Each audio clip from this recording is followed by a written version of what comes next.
Mesir memberikan respon keras terhadap Israel lantaran enggan meninggalkan koridor Philadelphia, perbatasan Sinai, Mesir, dan Rafah, jalur Gaza. Turki lantas memberikan dukungan kepada Mesir untuk menentang Perdana Menteri Israel, Benjamin Netanyahu. Diketahui Netanyahu sebelumnya mempresentasikan peta Israel tanpa tepi barat, kemudian menunjukkan posisi militer Israel di koridor Philadelphia selama konferensi pers pada Senin 2 September 2024. Turki menegaskan kehadiran militer Israel di koridor yang sebelumnya dikendalikan Mesir itu tidak bisa diterima. Hal ini disampaikan oleh Kementerian Luar Negeri Turki pada Rabu 4 September. Dikutip dari Tribunnews.com, Netanyahu dinilai berbohong untuk memanipulasi opini publik. Tujuannya untuk menutupi kejahatannya di Gaza dan mencegah negosiasi gencatan senjata mencapai hasil. Selain itu, Presiden Turki Recep Tayyip Erdogan juga memberikan pernyataan.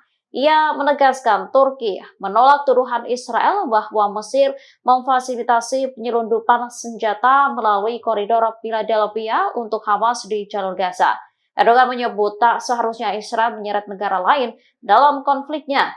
Lebih lanjut dikatakannya, Turki mendukung upaya untuk menghukum para pejabat Israel atas pembantaian di jalur Gaza. Ia lantas menyayangkan sejumlah negara yang mendukung Israel melanjutkan kejahatan di Gaza.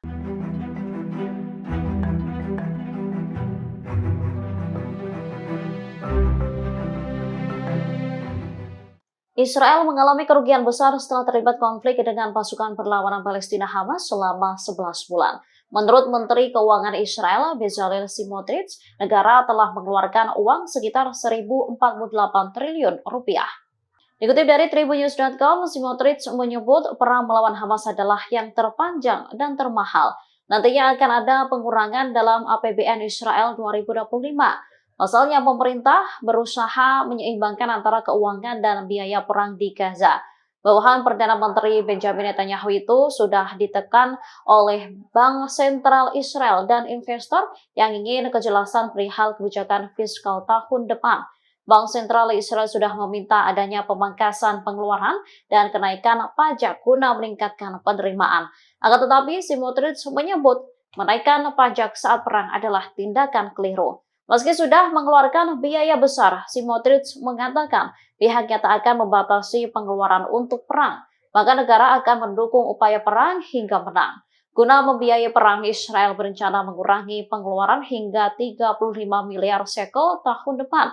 Smotrich menyebut akan ada defisit sebesar 4% dari produk domestik bruto.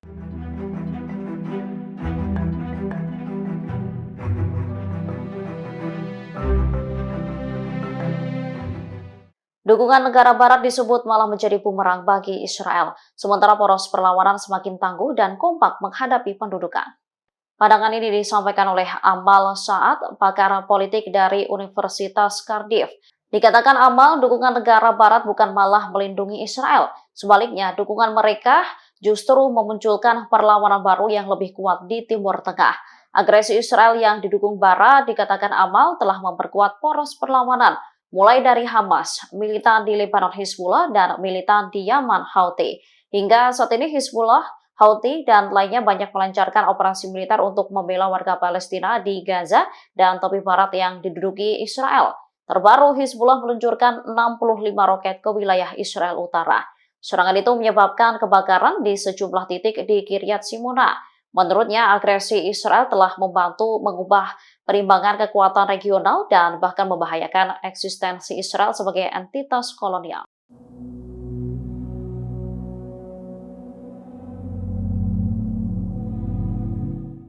Mobil yang ditumpangi tentara Israel diberondong tembakan oleh perlawanan Palestina. Akibat serangan itu, sejumlah IDF dilaporkan terbunuh. Insiden penyerangan ini terjadi di Provinsi Al-Khalil, tepi barat selatan pada Minggu 1 September 2024 pagi waktu setempat.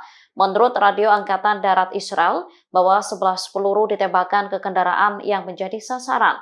Dikutip dari Al-Mayadin, penembakan terjadi 1 kilometer dari pos pemeriksaan militer Tarahumia. Operasi tersebut dilakukan di tengah agresi Israel yang sedang berlangsung di wilayah utara tepi barat di Jenin, Tulkarem, dan Tumas. Warga Palestina yang diduga menjadi dalang penyerangan meninggalkan lokasi dengan selamat. Sementara menurut surat kabar Israel Ma'arif, 2 polisi Israel terluka parah dan 1 lainnya terluka parah dalam penembakan di rute 35 di sebelah timur pos pemeriksaan militer Tarhumiyah. Layanan darurat Israel bergegas ke tempat kejadian di daerah barat laut kota Al-Khalil. Mereka kemudian mengumumkan tewasnya 3 tentara yang terluka. Selesai insiden itu, peringatan keamanan tinggi diberlakukan.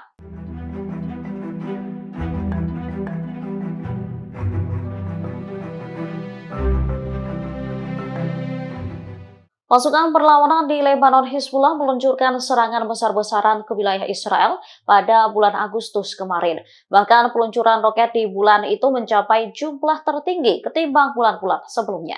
Data ini diketahui berdasarkan informasi dari Badan Keamanan Umum Israel atau Shinbet.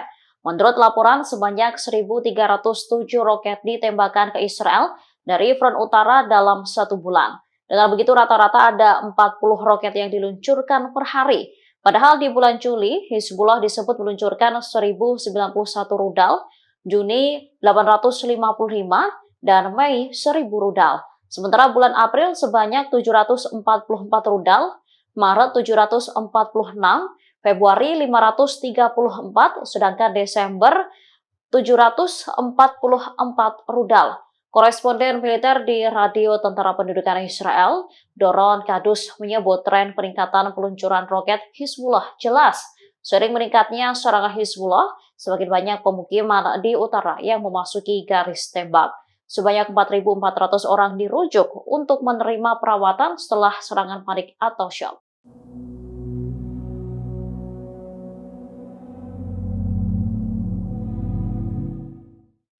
Tindakan militer Israel yang enggan meninggalkan koridor Philadelphia membuat Mesir marah. Panglima militer Mesir bahkan saat ini dikabarkan tengah berada di perbatasan Gaza.